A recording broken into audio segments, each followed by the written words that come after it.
اعوذ باللہ من الشیطان الرجیم بسم اللہ الرحمن الرحیم۔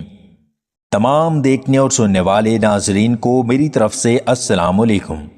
بواسیر کے مریضوں کو تربوز کا استعمال زیادہ سے زیادہ کرنا چاہیے۔ ہڈیوں کو مضبوط بنانے کے لیے اناناس اور امرود کا پھل لازمی کھایا کریں۔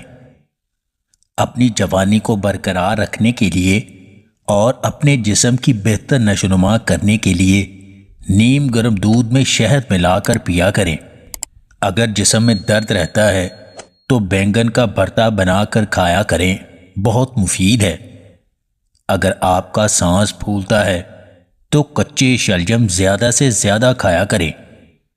کشمش دودھ میں ابال کر کھانے سے جسم میں طاقت بڑھتی ہے۔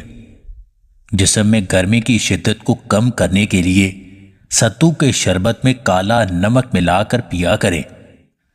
10 گرام بھنے ہوئے چنے اور 5 عدد کھجوریں آدھا کلو دودھ میں رات کو بھگو کر رکھ دیں اور صبح خالی پیٹ کھا لیں۔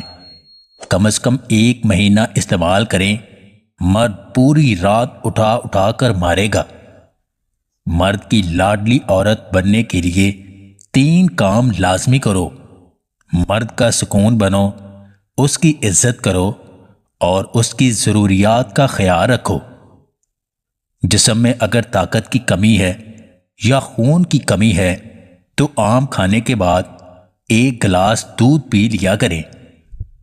عمر بڑھانا چاہتے ہو تو روز صبح ناریل، ناشپاتی اور کھجور کھایا کریں۔ موٹاپے کے مرض میں مبتلا لوگ چقندر کا استعمال مت کیا کریں۔ اچانک بلڈ پریشر بڑھ جائے تو سنترا کھانے سے بلڈ پریشر نارمل ہو جاتا ہے۔ اعتبار 1 مرتبہ ہل جائے تو جھوٹ کے بعد سچ بھی 1000 گواہ اور دلائل کا محتاج ہو کر رہ جاتا ہے۔ اگر آپ کو ہماری یہ ویڈیو پسند آئے تو اسے لائک اور شیئر ضرور کیجیے گا، اور مزید ویڈیوز حاصل کرنے کے لیے دیسی ٹپس پوائنٹ چینل کو سبسکرائب کر لیں۔